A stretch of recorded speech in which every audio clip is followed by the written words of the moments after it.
So it is related to SRP, that is the supervisory review process. We already know of the fact that Basel II Accord is basically covering the three pillars. So Basel II Accord is based upon the three pillars, and what those three pillars are, those are minimum capital requirement, that is a minimum capital requirement must be there, and that is related to the capital adequacy ratio. And the second one, it is related to SRP, that is this unit is related to, and third one, it is related to market discipline, that is related to transparency. So what is the objective of supervisory review process? What is the objective of supervisory review process? In the case of pillar 1, in case of pillar 1, it was basically related to the minimum capital requirement, that the minimum capital that the banks must be maintaining so as to absorb the risk related to the credit risk, market risk, and operational risk. So on the basis of the pillar 1, it was basically clear that we want the banks need to maintain the minimum capital. Banks need to maintain the minimum capital, and further those requirements were mentioned there in the pillar 1. And for the second pillar is related to that if the minimum capital is maintained, is that adequate so as to cover all the risks, which the bank basically operates into different dimensions. So bank is basically undertaking the different activities and basically undertaking the different type of procedures, processes, and the products. In those processes, activities, different types of risks are over there, which are not properly captured or partially captured or basically not covered even in the case of the pillar 1. Okay, so because in case of pillar 1, it was mainly related to three type of risks. What those were? It was related to credit risk, market risk, and the operational risk. Okay, other than that, the risks which were there related to strategic risk and the other types of risk, reputation risk, all those risks were not covered in the pillar 1. So as there is not adequate capital that is maintained, that is why pillar 2 is there, that is related to supervisory review process. So supervisory review process SRP is particularly converted into two parts. It is having the two components of it. One, it is related to ICAAP, that is internal capital adequacy and assessment process, and further it is related to SREP, that is supervisory review and evaluation process. Okay, so SREP is to be conducted by the Reserve Bank of India, and for the ICAAP is to be ICAAP, it is related to the internal control and guidelines, internal controls, processes, procedures which will be there so as to identify all the different aspects of the risks the bank is dealing in, and further so as to maintain the adequate capital based upon those risks. Is that clear?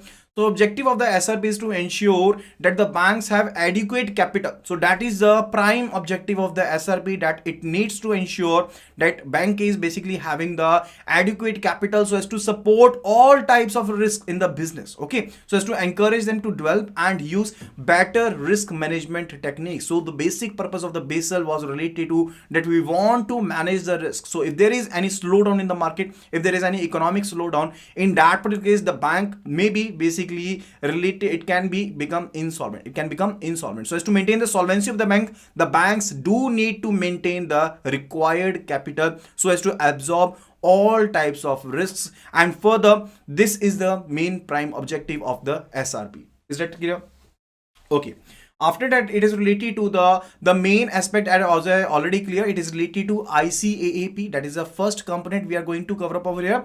It is related to internal capital adequacy and assessment process. ICAAP is related to these are basically internal rules and guidelines, that there must be some model, there must be some processes in the bank itself, the internal controls must be there so as to measure the adequate risk, so as to measure all the types of risks the bank is dealing in. Because if we look at the complexity of the transaction, it may be the case that the banks are indulged into different types of risks. Okay, it is not the case that each and every bank will be having the same risk level. Okay, depending upon the volume of the transactions, depending upon the number of transactions, depending on the product mix, depending upon the complexity of the transactions, different banks may be having the different risk value associated with them. And further there must be processes in between, there must be the processes, internal processes, by virtue of which the bank will be able so as to identify all those risks, and further the bank needs to maintain the adequate capital so as to cover up all those risks. Is that clear? So the risks that are not fully captured by the minimum capital ratio prescribed under the Capital 1. So why ICAAP is there? This is because risks which are not fully captured or partially captured, which are not captured or partially captured, are to be covered under the ICAAP. And further, there must be some risks which are external to the bank itself, which are external to the bank, because as in the case of the Pillar 1, we were looking only and only to the internal factor, that what amount of lending has been done, and what is the internal structure related to operational risk and market risk related to investments and all. So that was related to internal processes, not to the external processes now. So that is why ICAAP is there, so as to fill up the loopholes. Okay, then further, capital adequacy ratio prescribed by the Reserve Bank of India under the Pillar 1 of the framework is only regulatory minimum capital. So it is only and only the regulatory minimum capital. That is, we have already learned the different components of it in our last video also, that is related to that we need to maintain the tier 1 capital, tier 2 capital, and as per the Reserve Bank of India, the minimum capital that is to be maintained is 9% in India. Okay, and that is addressing only and only 3 specified risks, that is the credit risk, market risk, and the operational risk. And the banks must be holding additional capital so as to basically account for the other types of risks which are not captured or which are underestimated under the Pillar 1. Is that clear?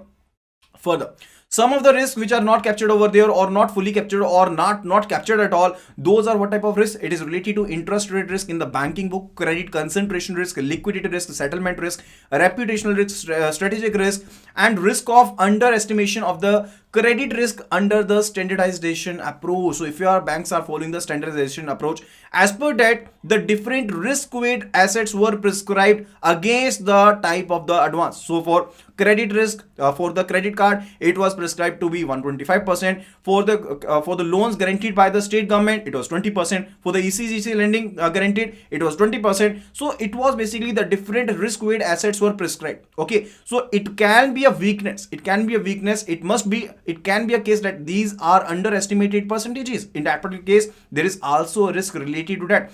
And further, it is related to model risk. It is related to model risk when we are following the IRB approach, that is internal rating based approach. And when we are basically calculating the risk factor based upon that, there is also a risk associated with that, that is also to be addressed. Okay, so risk of a weakness in the credit risk mitigant. So basically the credit risk mitigants were not allowed in case of the Basel 1, but those were allowed particularly in Basel 2. Now the risk mitigants are allowed. We can basically make use of the credit derivatives so as to basically cover up our exposure. Okay, but also there can be a risk related to the credit mitigants too. Okay, so there is a risk related to credit mitigant too, and that is also to be addressed. Further, related to residual risk of securitization. So whensoever the securitization is done, by virtue of which basically what is done, we convert the traditional credit loans into the treasury products. Okay, by way of securitization, we do convert them into the security receipts. And there can be a case that there is a residual risk associated with it, and that is also to be addressed. Is that clear? Is that particular part clear over here? Okay. Further, banks must be having their own assessment related to all these risk types. So whatsoever the risk which are not captured or are underestimated under the Pillar 1, those must be addressed by the bank itself. There must be their own assessment. Banks must be having their own assessment related to the various risk exposures, and there must be well-defined internal processes, and bank must be maintaining the adequate capital so as to capture for all those risks, for capturing all those risks. Is that clear? So ICAAP document should include the capital adequacy assessment. So what does it basically include? It includes a capital adequacy assessment, that we will be assessing the capital adequacy and whatsoever the capital which was the minimum capital prescribed by the regulator that we are maintaining as per the Pillar either one of the Basel 3 or Basel 2, is that sufficient enough so as to capture all the risks which the bank is assessing? And further, the projection of capital requirement for ensuring year along with the plans and strategies.